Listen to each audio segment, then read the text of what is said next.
बिस्मिल्लाहिर्रहमानिर्रहीम। अस्सलाम वालेकुम मेरे प्यारे नाज़रीन, उम्मीद है कि आप लोग अच्छे से होंगे। आज मैं आपको आलू बैंगन बनाना सिखाऊंगी।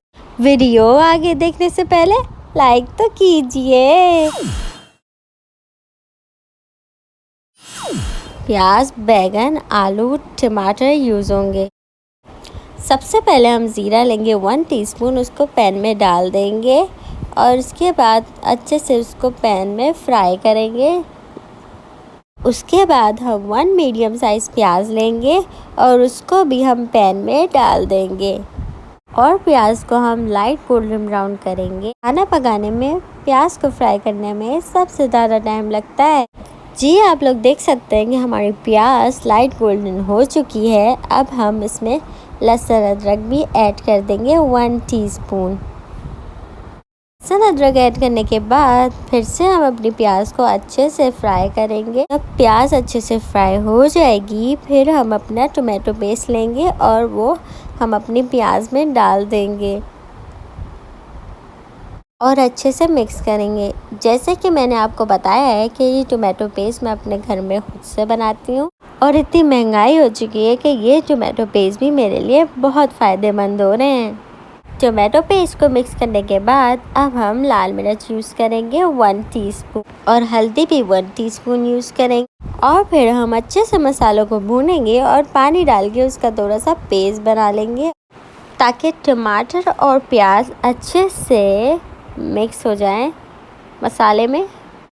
जी नाज़रीन, आप देख सकते हैं कि हमारा मसाला भी अब तैयार हो चुका है। अब आ गई है नमक की बारी, तो हम हस्बे ज़ायक़ा नमक को भी ऐड कर देंगे और फिर मसाले को अच्छी तरीके से मिक्स करना स्टार्ट कर देंगे। फिर हम आलू लेंगे। यहाँ पे मैंने 3 आलू लिए हैं, उनको छील के मैंने छोटा काट के पानी में डाल दिया था। इससे आपके आलू फ्रेश रहते हैं, कभी ख़राब नहीं होते। और आलू तो एक ऐसी सब्ज़ी है जो हर एक को पसंद होती है। सब उसको बहुत मज़े से खाते हैं, चाहे वो बच्चा हो या कोई बड़ा। तो जैसे कि आप लोग देख सकते हैं कि हमने आलू डाल दिए हैं और अब हम इसको मसाले में अच्छे तरीके से मिक्स कर रहे हैं। फिर हमने थोड़ा सा पानी ऐड करके आलूओं को मसाले में गलने के लिए छोड़ दिया था और आप लोग देख सकते हैं यहाँ पे हमने स्पून की मदद से पता लगा लिया है कि हमारा आलू गल चुके हैं। यहाँ पे मैंने 2 लंबे वाले बैंगन लिए हैं जिनको मैंने काट के पानी में भिगो दिया था। ये इससे भी बैंगन पानी में भिगोने से भी वो बिल्कुल फ्रेश रहते हैं और बिल्कुल ख़राब नहीं होते। नाज़रीन, मैं आपको बताती चलूँ, ये जो बैंगन होते हैं ये आपका हाजमा बहुत अच्छा करते हैं और इसमें बहुत से विटामिन्स एंड मिनरल्स तो होते ही हैं।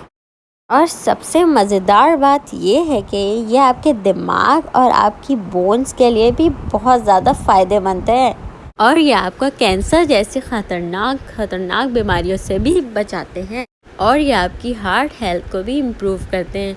जी नाज़रीन, जैसे कि आपने देख लिया है कि अब हमने बैंगनों में भी थोड़ा सा पानी ऐड कर दिया है और हम इनको पकने के लिए छोड़ देंगे। गरम मसाला भी 1 टीस्पून ऐड किया। इसे 5 से 10 मिनट के करीब हमने इनको ढक के छोड़ दिया था।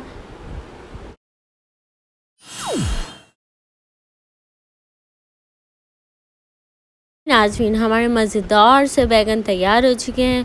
दुआओं में याद रखिएगा, अपना बहुत ख्याल रखिएगा। खुदा हाफ़िज़।